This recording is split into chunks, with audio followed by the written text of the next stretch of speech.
Halo anak-anak kelas 4 yang hebat. Bagaimana kabarnya kalian? Semoga dalam keadaan sehat ya. Oke anak-anak, hari ini kita akan belajar tema 3, subtema 1 dan 2 pada muatan pelajaran IPA. Anak-anak, hari ini kalian akan belajar bersama Bu Isna. Kira-kira untuk materi hari ini kita akan belajar tentang apa ya? Mari kita cari tahu bersama-sama. Oke anak-anak, pada pertemuan hari ini kita akan belajar pentingnya menjaga keseimbangan lingkungan. Oke, sebelum kita belajar, Bu Isna mau tanya, apakah anak-anak sudah sarapan? Oke. Nah, adakah dari anak-anak kelas 4 yang sarapan menggunakan nasi? Ternyata banyak sekali ya. Oke, nasi merupakan makanan pokok yang dikonsumsi oleh masyarakat Indonesia. Nah, nasi itu berasal dari padi.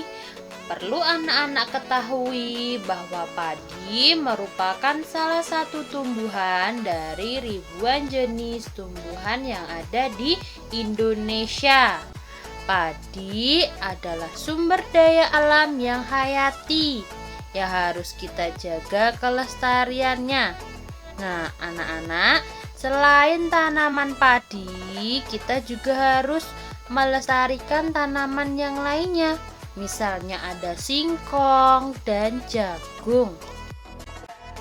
Oke anak-anak, di sini Bu Isna mempunyai contoh gambar dari mana kita mendapatkan nasi. Nah, kita bisa perhatikan bersama-sama pada gambar tersebut. Ternyata proses agar kita mendapatkan nasi itu sangat lama sekali ya. Oke, selanjutnya perlu anak-anak ketahui bahwa tumbuhan itu mempunyai bagian-bagian dan fungsinya. Nah, bagian-bagian dari tumbuhan tersebut sangat penting bagi kehidupan kita. Nah, bagian-bagian dari tumbuhan itu membantu tumbuhan tersebut untuk berkembang biak dan memproduksi makanannya. Nah, bagian-bagian tumbuhan mana saja yang dapat berfungsi atau mempunyai fungsinya masing-masing? Nah, yang pertama itu ada akar, yang kedua ada batang, yang ketiga ada daun, yang keempat ada bunga, yang kelima ada buah, dan yang terakhir itu ada biji. Nah, anak-anak, kalian bisa melihat di LKS halaman 15 dan 16. Di sana kalian bisa mengetahui fungsi dari bagian-bagian tumbuhan tersebut.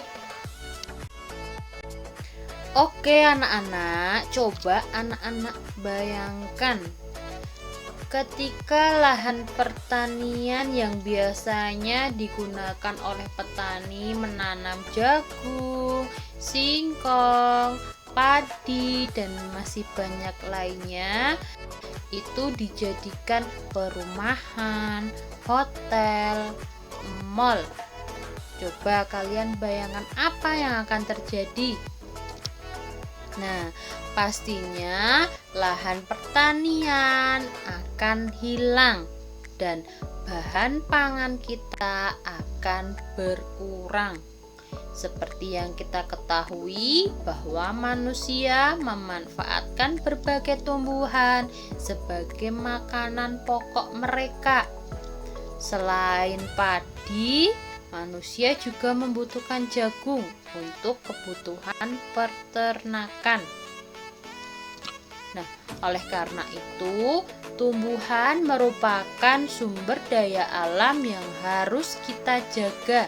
Dan selain itu, kita juga harus menjaga keseimbangan lingkungan agar kebutuhan pangan kita terpenuhi ketika nanti ada peningkatan jumlah penduduk. Oke. Keseimbangan lingkungan itu adalah keseimbangan antara faktor biotik dan abiotik dalam suatu ekosistem. Nah, sedangkan arti dari ekosistem tersendiri adalah hubungan antara makhluk hidup atau biotik dan lingkungannya, atau biasa disebut dengan abiotik. Nah, coba anak-anak perhatikan, komponen ekosistem itu ada komponen biotik dan komponen abiotik. Komponen biotik itu adalah komunitas makhluk hidup, sedangkan komponen abiotik adalah benda-benda yang tidak hidup atau benda mati. Oke. Perlu anak-anak tahu, manfaat tanaman itu banyak sekali ya bagi kehidupan kita. Yang pertama, tanaman mampu menghasilkan oksigen untuk makhluk hidup bernapas. Yang kedua, tanaman dapat dijadikan sebagai tempat tinggal hewan.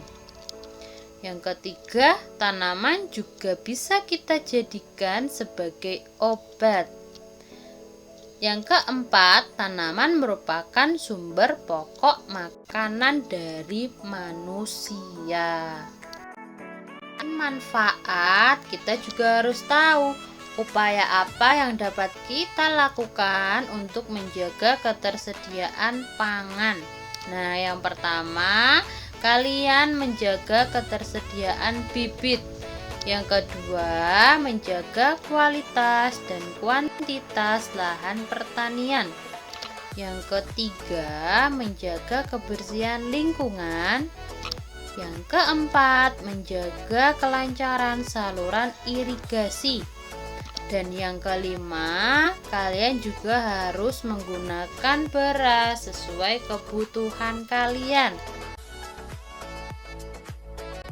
Oke anak-anak, selain kita harus memanfaatkan tumbuhan dan melestarikannya, kita juga harus bisa memanfaatkan hewan dan melestarikannya. Nah, manfaat dari hewan itu yang pertama adalah sebagai bahan makanan. Contohnya ada ikan dan susu.